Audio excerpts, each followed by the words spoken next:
چې یو سړی په نفل مونځ باندې ولاړ دی یا سنت کوي او یا عام نفل مونځ کوي او بل راغی او هغه فرض مونځ کوي او په ده پسې شاته ودرېدو، نو آیا دا اقتدا صحیح ده او که صحیح نه ده؟ دا مسله د علماو په منځ کې اختلافي ده او د راجح قول مطابق په دې کې هیڅ قسم حرج نشته. د دې مفتي صاحب دا کلیپ مونږ واورېده، نو دې خو یا په دې مسأله کې خطا شوی دي او یا داسې نه چې دې د احنافو په جامه کې وهابیانو ته کار کوي. ځکه زموږ هدایي ظاهر دا مسله لیکلي په متن کې چې د متنفل پسې د مفترض اقتدا صحیح نه ده. ولا يصلي المفترض خلف المتنفل، مفترض با د متنفل پسې مونځ نه کوي. ځکه هدایي په متن کې دا مسله واضحه ده چې اقتدا د مفترض متنفل پسې جائز نه ده. او دې مسأله کې دا خبره ذکر کړله چې اقتدا د مفترض د متنفل پسې جائز ده او دا د جمهور رائے ده. نو دا مسأله دې غلطه بیان کړي. د جمهور رائے دا نه ده، دا رائے صرف د امام شافعي علیه رحمت ده او د اهل ظواهر دا رائے ده چې اقتدا د مفترض متنفل پسې جائز ده. د جمهور علماو لکه د امام ابو حنیفه رحمه الله، د امام مالک رحمه الله او د جمهور اهل العلم دا رائے ده چې اقتدا د مفترض یعنی د فرض منځ کوونکي د متنفل پسې صحیح نه ده، چې د امام منځ د نفل وي او د مقتدی منځ د فرض وي. د جمهور رائے داره چې دا اقتدا صحیح نه ده. کوم حدیث دی بیان کړ د بخاری شریف چې جابر رضی الله عنه د حدیث راوی دی او د حضرت معاذ ابن جبل فعل ذکر کړ چې هغه د نبی صلی الله علیه وسلم سره منځ وکړ او بعد کې بلاړ خپل قوم ته به جمع ورکړه. نو دا حدیث ثابت دی صحیح بخاری کې په قدیمی کتابخانه چې کوم چاپونه دي نو پاټن مې صفحه باندې دا حدیث موجود دی. ولیکن دغه حدیث مبارک محدثینو توجیهات ذکر کړی دي. امام طحاوی علیه رحمت پرې کې دوه توجیهات ذکر کړي.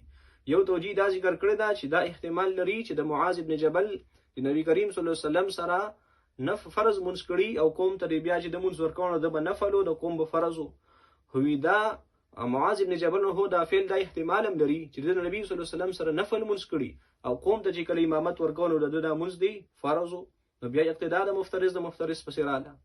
یا دویم جواب دا ذکر کړی محدثینو چې معاذ ابن جبل چې کله دا کار کوو چې مونږ د نبی صلی الله علیه وسلم سره کوو به قوم ته جمع ورکوله، نو دا په هغه زمانه کې و چې په هغه ټیم کې به یو فرض مونږ دوه کرته چې کوم دی جایز و. نو محبوب علیه السلام سره چې سره مونږ کړو فرض مونږ او قوم ته چې مونږ ورکو هغه دا فرض مونږ په دوباره. یا دریم جواب دا ذکر کړی دی امام طحاوی علیه رحمت هم ذکر کړی دی او فقهای احناف ټول د دغه امام شافعي رحمت الله علیه د استدلال نه دا جواب ذکر کړي چې دا د حضرت معاذ ابن جبل خپل ذاتی رائے و. د نبی صلی الله علیه وسلم قول او فعل په دې مسله کې نشته دی. دا د ذاتی رائے و چې دا کار به جایز وي چې د خپل فرض مونږ د نبی صلی الله علیه وسلم سره وکم او قوم ته بیا امامت ورکم، نو زما به نفل او د قوم به فرض وي. د ذاتی رائے دا و چې دا کار به ټیکی. چې نبی کریم صلی الله علیه وسلم ته کله دا خبر راورسېده، محبوب علیه السلام ته وفرمایل چې اما ان تصلي معي، یا به ته زمونږ سره مونځ کوي، و اما ان تخفف عن قومك، یا خپل قوم ته چې کوم دی نو تخفیف سره مونځ ورکوه.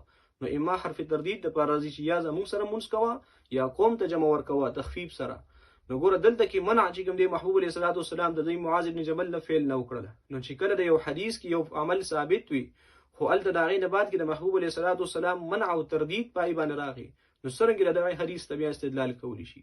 نو مسله مونږ تاسو ته ظاهره شوله چې د متنفل پسې د مفترض اقتدا جائز نه ده او د احناف رایم دا ده، د امام مالک رحمت الله علیه رایم دا ده او د جمهور اهل العلم رای هم دا ده. هدایه کې عقلی جواب هم ذکر کوي چې کله مقتدی د امام پسې منځ کوي نو د مقتدی خو د امام اقتدا کوي، نو د دې مقتدی د منځ چې کله فرض دی نو دی کې وصف د فرضیت دی، او چې کله د امام د منځ نفل دی نو دی کې وصف د فرضیت معدوم شو. نو څرنګه به دا اقتدا د مفترض د متنفل پسې صحیح شي؟